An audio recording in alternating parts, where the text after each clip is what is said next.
In 1997, in a game between France and Brazil, a young Brazilian player named Roberto Carlos set up for a 35-meter free kick. With no direct line to the goal, Carlos decided to attempt the seemingly impossible.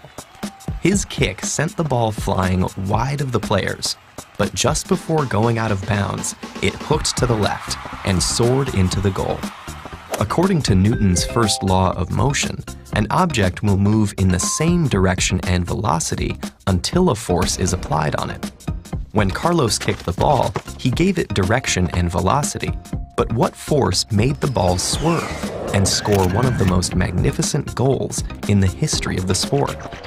The trick was in the spin. Carlos placed his kick at the lower right corner of the ball, sending it high and to the right, but also rotating around its axis. The ball started its flight in an apparently direct route, with air flowing on both sides and slowing it down. On one side, the air moved in the opposite direction to the ball's spin, causing increased pressure, while on the other side, the air moved in the same direction as the spin, creating an area of lower pressure. That difference made the ball curve towards the lower pressure zone. This phenomenon is called the Magnus effect. This type of kick, often referred to as a banana kick, is attempted regularly, and it is one of the elements that makes the beautiful game beautiful. But curving the ball with the precision needed to both bend around the wall and back into the goal is difficult. Too high and it soars over the goal. Too low and it hits the ground before curving. Too wide and it never reaches the goal. Not wide enough and the defenders intercept it. Too slow and it hooks too early, or not at all. Too fast and it hooks too late.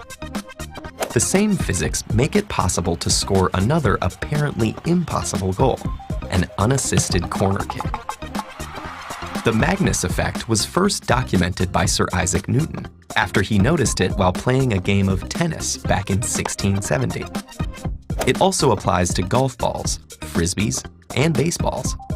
In every case, the same thing happens. The ball's spin creates a pressure differential in the surrounding airflow that curves it in the direction of the spin. And here's a question.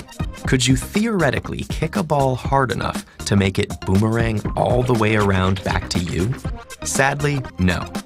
Even if the ball didn't disintegrate on impact or hit any obstacles, as the air slowed it, the angle of its deflection would increase, causing it to spiral into smaller and smaller circles until finally stopping.